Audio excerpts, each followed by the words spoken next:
Hello दोस्तों।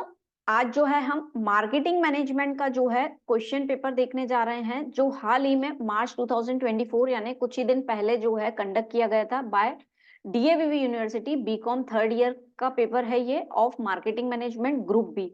Yes, इसे solve करना या इसे देखना क्यों जरूरी है कि किस तरीके के क्वेश्चंस जो है पूछे गए थे। तो हमेशा ही प्रीवियस ईयर पेपर हो या किसी भी यूनिवर्सिटी का आपको पेपर मिला हो तो उसको देखना इसलिए जरूरी है, जैसे कि हमने पांचों यूनिट्स का रिवीजन कर लिया है।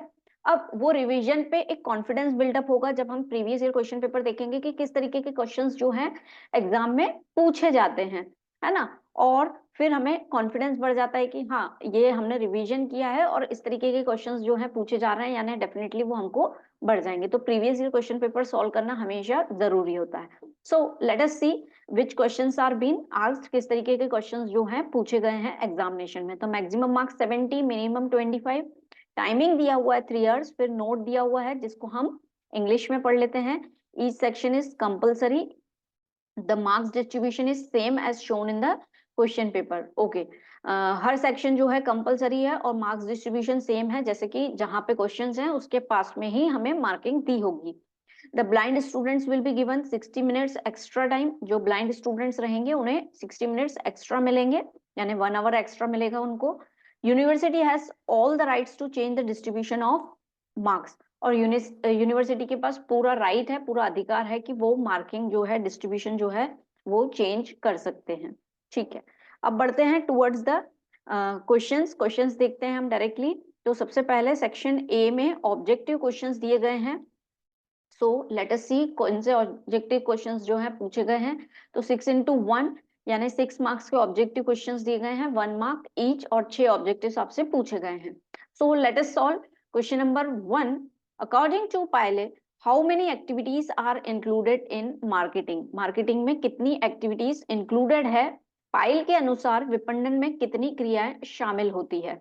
ठीक है, तो ऑप्शंस दिए हुए हैं, क्रय और विक्रय दोनों, वस्तुओं व सेवाओं का बदलना, वस्तुओं व सेवाओं के उत्पादन के उपभोग तक की क्रियाएं, या उपरोक्त में से कोई नहीं।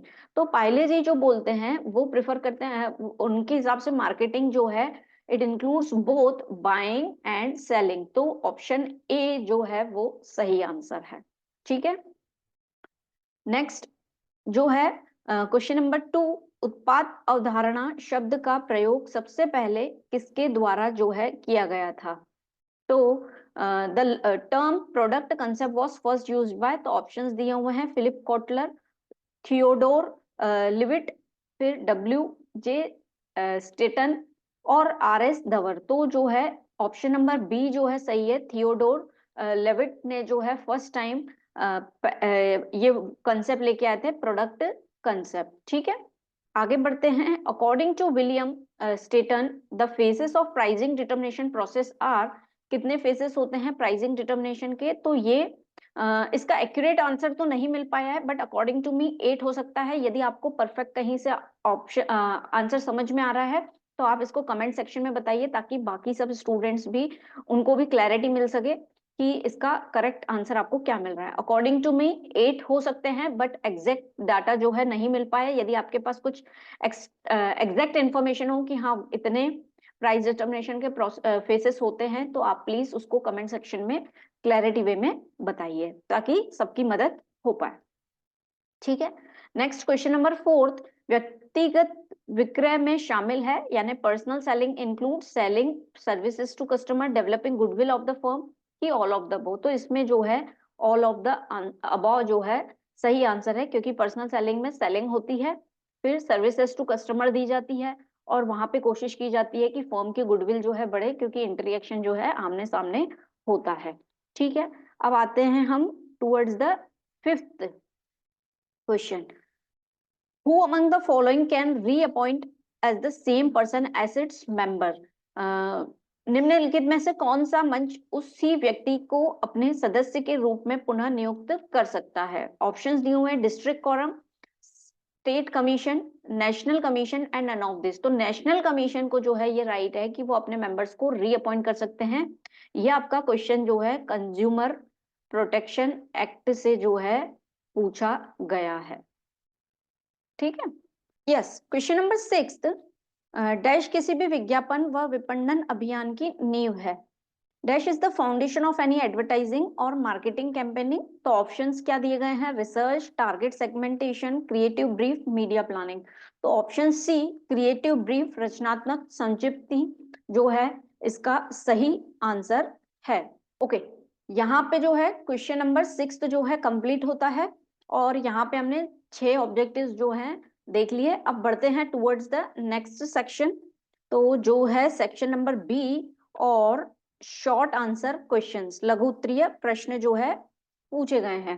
5 into 8 जो है इनकी मार्किंग है 40 मार्क्स की। 5 क्वेश्चन जो है 8 मार्क्स का एक क्वेश्चन जो है दिया गया है। तो ऑलरेडी यहाँ पे हमने मार्केटिंग मैनेजमेंट को डिटेल में हर यूनिट को हमने पढ़ा है इन द रिवीजन लेक्चर्स। तो यहाँ पे हम जस्ट क्वेश्चंस देखेंगे और शॉर्ट में उसके आंसर का डिस्कशन करेंगे। यदि डिटेल में यदि आपको कोई भी आंसर देखना हो तो फिर जो है आप रिवीजन लेक्चर्स में उसको देख सकते हैं। तो आइए सबसे पहला क्वेश्चन देखते हैं। विपणन क्या है? विपणन की प्रकृति एवं उद्देश्य समझाए। What is marketing? State the nature and objectives of marketing. तो मार्केटिंग हमने क्या देखा था?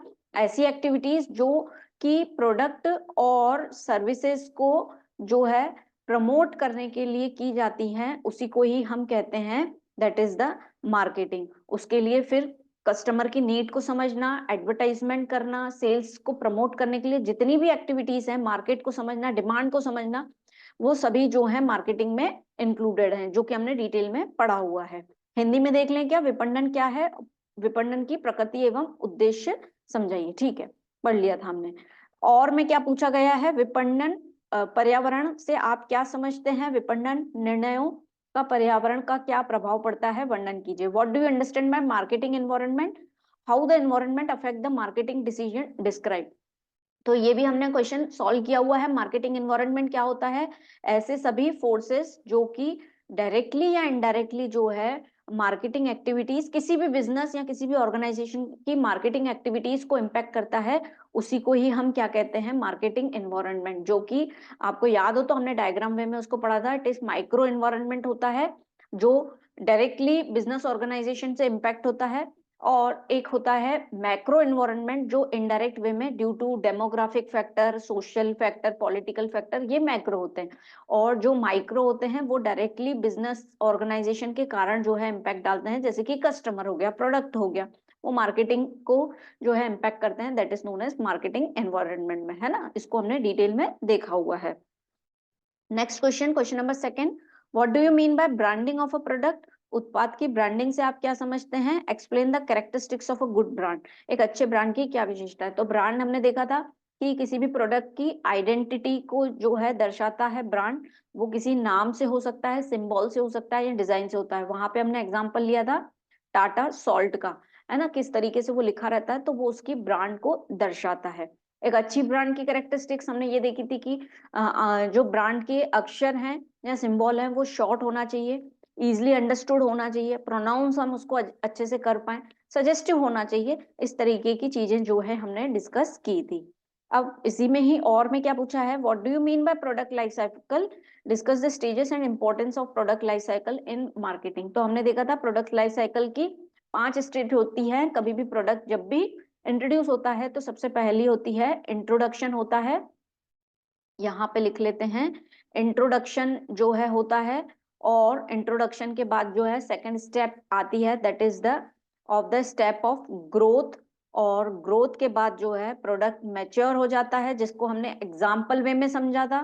फिर जो है सैचुरेशन का समय आ जाता है, जिसमें प्रोडक्ट जो है धीरे धीरे डिक्लाइन होता है। और फिफ्थ स्टेज हो जाती है डिक्लाइन, जिसमें हम चाह कर भी प्रोडक्ट को की सेल्स को नहीं बढ़ा पाते हैं। ठीक है, तो डिटेल में हमने इसको देखा है, जस्ट यहाँ पे हमने नाम और उसकी स्टेजेस को डिस्कस किया है। अब आगे third question, what do you mean by product pricing distribution, describe it's objective. उत्पाद मूल्य निर्धारण निर्णयों से आप क्या तात्पर्य है? इनके उद्देश्यों का वर्णन कीजिए। तो प्रोडक्ट प्राइसिंग का मतलब क्या होता है? पर्टिकुलरली वो वैल्यू जो कस्टमर पे करता है अपने प्रोडक्ट के बिहाफ पे, या in the lieu of product. यदि आपको ध्यान हो तो हमने मीनिंग में देखा था, ल्यू यानी प्रोडक्ट के बदले में जो कस्टमर पे करता है इन द मॉनेटरी फॉर्म, उसी को ही हम कहते हैं प्रोडक्ट प्राइसिंग डिसीजन। इसके ऑब्जेक्टिव जो है हमने देखा था, अलग अलग कस्टमर की नीड के कारण जो है ये जो है एक तरीके की इंफॉर्मेशन देता है रिगार्डिंग द प्रोडक्ट, और बहुत सारे ऑब्जेक्टिव्स हमने डिस्कस किए थे। ठीक है, मैं यहाँ पे लिंक डाल दूंगी सभी यूनिट्स की, ताकि जो है आप अच्छे से रिवीजन कर पाए। क्वेश्चन ऑलमोस्ट जो हमने डिस्कस किए हैं अभी तक, सभी क्वेश्चंस जो हैं हम डिस्कस किया है वो ही क्वेश्चंस जो हैं पूछे गए हैं। ठीक है, तो जो है अब बढ़ते हैं टुवर्ड्स द नेक्स्ट क्वेश्चन। और का क्वेश्चन क्या पूछा गया है, explain the factors affecting product pricing policy. तो इसमें हमने दो चीजें देखी थी, एक तो factors affecting product pricing policy, और दूसरा जो है हमने देखा था प्रोसीजर क्या होता है जब हम प्राइसिंग पॉलिसी डिस्कस करते हैं। तो हमने देखा था प्राइसिंग ऑब्जेक्टिव, फिर हमने देखा था कस्टमर की डिमांड जो है, ये इंपॉर्टेंट है समझना। ठीक है, कस्टमर जो है कितना पे कर सकता है, उसकी इनकम की क्या है, ये सब चीजें जो है हमने डिस्कस की थी। ठीक है, what do you mean by sales promotion, explain its nature and importance. तो सेल्स प्रमोशन का मतलब ये होता है कि सेल्स को प्रमोट करने के लिए, बढ़ाने के लिए जो भी प्रक्रिया की जाती है उसको हम कहते हैं सेल्स प्रमोशन। अब इसमें क्या प्रक्रिया की जाती है जिससे हमारी सेल्स बढ़ेगी, तो किसी भी तरीके का ऑफर देना, डिस्काउंट देना, रिबेट देना, या फिर फाइनेंस फैसिलिटी दे देना, है ना, इस तरीके की सुविधा दे देना, एक तरीके का ऑफर दे देना अपने प्रोडक्ट के ऊपर। तो जो है उसे ही हम कहते हैं, सेल्स को बढ़ाने के लिए जो प्रक्रिया की जाती है, जो टेक्निक्स अडॉप्ट की जाती हैं उसी को ही हम कहते हैं सेल्स प्रमोशन।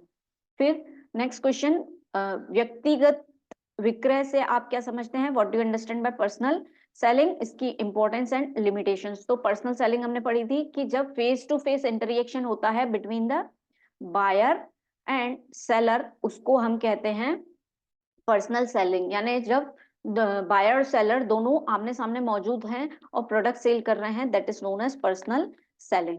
ठीक है, बढ़ते हैं towards the fifth question, explain the major challenges of customer relationship management. यहाँ पे हमने सीआरएम का मतलब देखा था, लेकिन हमने चैलेंजेस वाला क्वेश्चन जो है डिस्कस नहीं किया था, है ना। सीआरएम तो हमने देख लिया था, कस्टमर रिलेशनशिप मैनेजमेंट। तो मेजर चैलेंजेस क्या है सीआरएम के लिए, तो उनका यही चैलेंज है कि जो है कॉस्टिंग इसमें ज्यादा लगती है, तो उसको कैसे मेंटेन करेंगे। टाइम जो है बहुत ज्यादा समय रहता है, क्योंकि कस्टमर रिलेशनशिप को समझना है, उसको मैनेज करना है, तो टाइमिंग जो है बहुत ज्यादा लगता है, या वेस्टेज भी हो जाता है उस चीज को। यहाँ पे ये भी देखा गया है कि लैक ऑफ पार्टिसिपेशन होता है, हर कोई इस चीज को इतना इम्पोर्टेंस नहीं समझता है। सबको साथ में लेकर चलना, कि जो आपका कलीग है उन चीजों को समझे, अडॉप्ट कर रहे, ये एक इशू रहता है। फिर यदि इसके अलावा हम देखें तो जो है ये हम बोल सकते हैं कि लैक ऑफ अंडरस्टैंडिंग, काफी लोगों को तो समझ में ही नहीं आता है सीआरएम, तो ये भी एक इशू है जिसको हम बोल सकते हैं। ठीक है, और इसके अलावा यदि हम देखें तो जो है पूरे डाटा को संभालना, हैंडलिंग डाटा, ये भी एक मेजर चैलेंज है इन द सीआरएम। तो हमने सीआरएम डिस्कस किया था, वहां पे चैलेंजेस डिस्कस नहीं किए थे, जिसको अभी हमने देख लिया कि कॉस्ट का इशू, टाइमिंग का, देन लैक ऑफ पार्टिसिपेशन, फिर उसके बाद आता है लैक ऑफ अंडरस्टैंडिंग का इशू आता है, फिर सभी लोग जो है उसको संभाल पाए, और आपके पास जितना भी डाटा है रिगार्डिंग द सीआरएम उसको आप हैंडल कर पाओ, ये एक मेजर चैलेंज है। ठीक है, फिर और का देखें, व्हाट इज ग्रीन मार्केटिंग और इसका इम्पैक्ट कंज्यूमर बिहेवियर पे किस तरीके से पड़ता है, explain its impact on consumer behaviour. तो ग्रीन मार्केटिंग का मतलब ये होता है ऐसी मार्केटिंग जहां पे ये चीज प्रमोट की जाती है कि आप इको फ्रेंडली प्रोडक्ट का इस्तेमाल करें, ऐसे प्रोडक्ट जो कि एनवायरनमेंट के लिए हार्मफुल ना हो उनका उपयोग करें, that is known as green marketing. ठीक है, अब आते हैं towards the long answer questions, दीर्घ उत्तरीय प्रश्न, section C, long answer type questions, 2 into 12, यानी 12 मार्क्स के क्वेश्चंस हैं, 2 क्वेश्चंस पूछे गए हैं, 24 मार्क्स आपको मिलेंगे। तो यानी यहाँ पे आपको डिटेल में लिखना है और आपके पास कितने ऑप्शंस हैं, 5 क्वेश्चंस हैं, जिसमें से आपको सिर्फ 2 क्वेश्चन ही सॉल्व करना है। That is very easy trick to solve that all this things.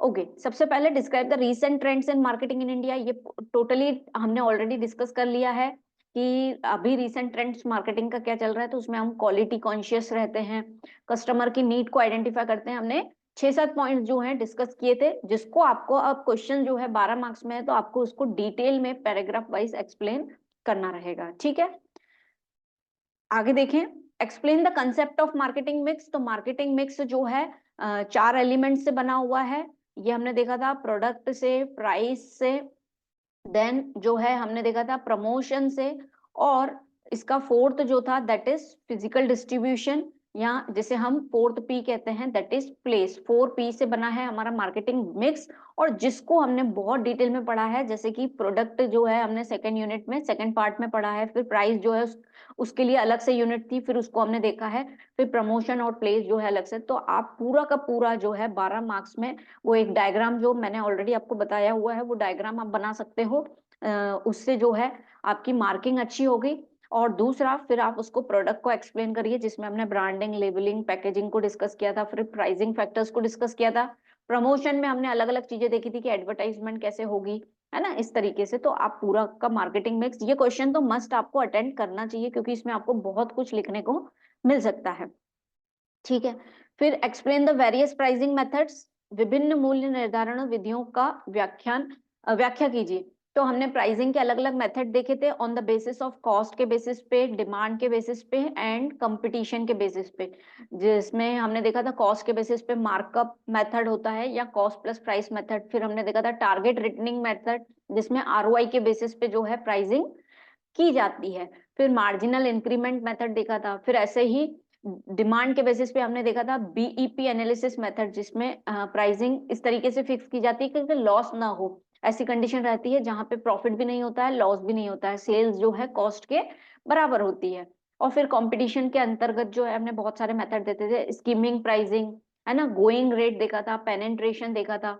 तो इस तरीके से हमने इसको डिटेल में सॉल्व किया है। Again this is also one of the important question, next time भी बिल्कुल पूछा जा सकता है, सेकंड और थर्ड तो आ ही सकते हैं क्वेश्चंस। फिर explain the various functions of advertising, advertising के क्या फंक्शंस हैं। तो एडवर्टाइजमेंट जो है प्रोडक्ट वो जो है प्रमोट करने के लिए की जाती है। प्रोडक्ट के बारे में ये हमें क्या करती है, इंफॉर्मेशन देती है। और वैल्यू एडिशन में ये काम आता है, वैल्यू एडिशन कस्टमर को जो है वैल्यू एडिशन हो जाती है कि हाँ प्रोडक्ट के बारे में ओवरऑल उनको जानकारी होती है। ठीक है। तो ये है वेरियस फंक्शंस ऑफ एडवर्टाइजमेंट। अब आते हैं towards the last question of this paper, describe the consumer protection and consumerism.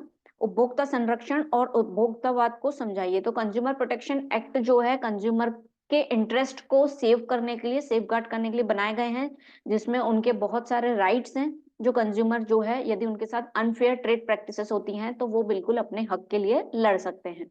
Consumerism एक दूसरा टॉपिक था जिसको हमने देखा था। तो कंज्यूमरिज्म एक ऐसा टॉपिक है जहां पे कंज्यूमर की ये मेंटेलिटी रहती है कि जितने भी प्रोडक्ट एंड सर्विसेज अवेलेबल हैं वो सभी को कंज्यूम करें, कंजप्शन करें। That is known as consumerism. ये एक कंज्यूमर के बिहेवियर को दर्शाता है। ठीक है।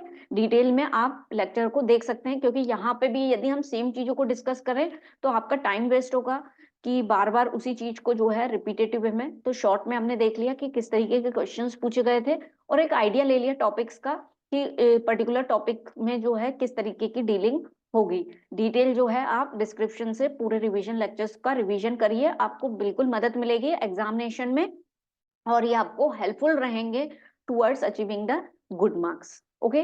तो विद दिस थैंक यू।